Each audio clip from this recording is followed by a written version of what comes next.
Well, as we heard, the American president is trying to link the special counsel's Russia investigation with the deadly high school shooting in Florida. Now, 17 people were killed last Wednesday when a gunman opened fire with a military-style rifle. Well, now surviving students are demanding tougher gun laws. They rallied alongside hundreds of supporters on Saturday. Speakers rallied against those blaming the shooting on mental illness, and they vehemently condemned lawmakers taking donations from the National Rifle Association. They could possibly say, since he was in middle school, it was no surprise to anyone who knew him to hear that he was the shooter. Those talking about how we should have not ostracized him, you didn't know this kid. Okay, we did.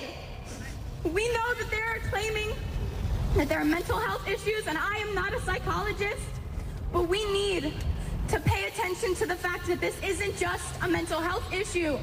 He wouldn't have harmed that many students with a knife. To every politician who is taking donations from the NRA, shame on you.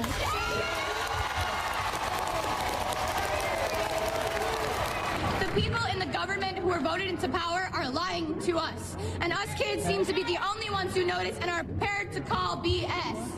Companies trying to make caricatures of the teenagers nowadays, saying that all we are is self-involved and trend-obsessed, and they hush us into submissions when our message doesn't reach the ears of the nation.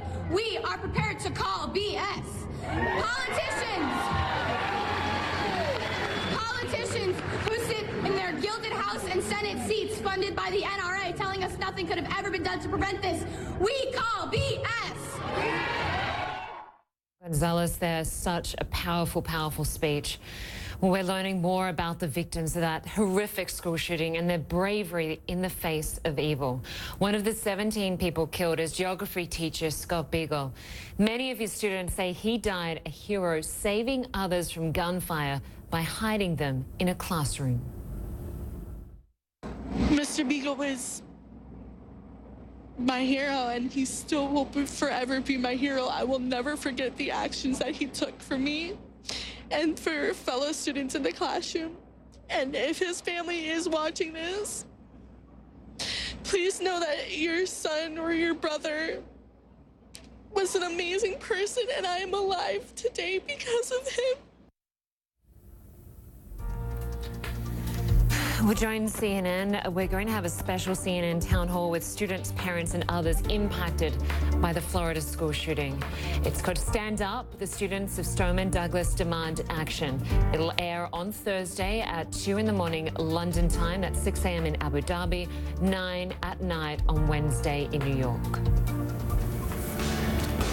Well, still to come, the airstrikes being kept off air in Russia. Moscow keeps quiet about the reported deaths of dozens of Russians apparently killed by U.S. airstrikes. So why the silence? CNN investigates in just a moment.